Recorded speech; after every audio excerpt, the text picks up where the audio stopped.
Alright, my YouTube family, welcome back to the Gaming Brigade, and as I promised you, my fellow Descendants, every Sunday morning I'm going to be bringing you a recap of some of the things that happened in the game this week. As always, we're going to jump right into the details, and if you happen to enjoy this, do me a favor, hit that like button really quick. It truly does help the channel out, and if you want to stay up to speed on all things The First Descendant, feel free to hit that subscribe or join button as well. Now, one of the main reasons I put these videos together is because many of you out there use YouTube as your primary source of information for all things The First Descendant. You don't follow it on any other social media, so hopefully this does bring you up to speed on certain things. Now, as you can see on screen, we are getting images of the new skins we are going to see next week. And for those of you that may not know, the game has officially announced we are getting that update a day early. Originally, it was going to be on Thursday, August 1st. Now it's going to be on Wednesday, July 31st. And again, I know it's just one day. However, what's really impressive is that since launch, we have seen some major changes in this game. We've seen them implement multiple hotfixes. They seem to truly be listening to the community. And on top of all that, they've actually been able to adhere to the schedule they promised in regard to future content, even with all of these changes they've made. It's moving in the right direction, my friends. Let me know your thoughts, and as always, I will do my best to get back to you as quick as I can.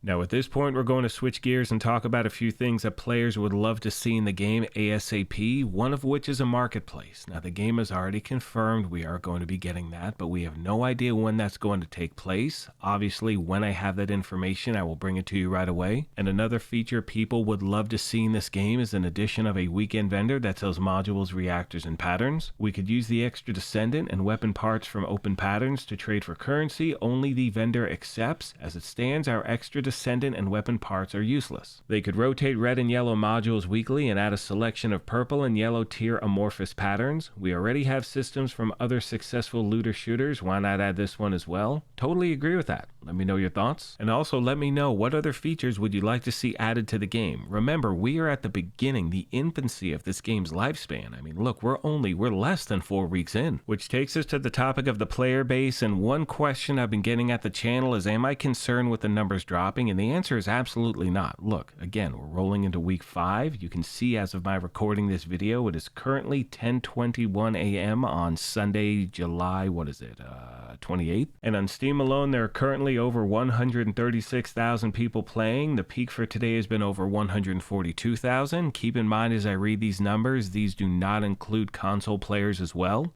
And once again, never forget, this is a free-to-play live service third-person looter shooter. There is no financial obligation for people to show up. They're playing because they want to play. At least I am. Let me know your thoughts, my friends. On that note, I'm going to start to wrap this up. As always, I want to take a moment and thank you all for your incredible support of this channel. And actually, 2 more things really quick. First of all, for those of you that have been asking, I will be posting a farming video later today talking about Kuiper shards, gold, all of that good stuff. And secondly, and this is something I'm just curious about, we have talked about it at the channel before, are you getting burnt out from this game? You know, I've heard from a lot of people saying they're just exhausted. Either you're farming for the same thing over and over, you're hating the drop rate, you're not able to get what you're looking for, or you have players like myself who play for an hour here, an hour there, and there seems to be a limitless amount of stuff to do. Now, to be fair, I just got into endgame. I'm just jumping into hard difficulty at this point. So for me, I haven't really had to hyper focus on one specific thing, which has probably led to my not wanting to completely lose my mind playing this game. We'll see what happens in the future, and as soon as we receive the full notes of next week's patch, I will bring you those details right away. But once again, remember, we're getting that new Descendant Luna, new Colossus Gluttony, new Ultimate Valby, new Ultimate Weapon, new skins like you saw at the beginning of the video.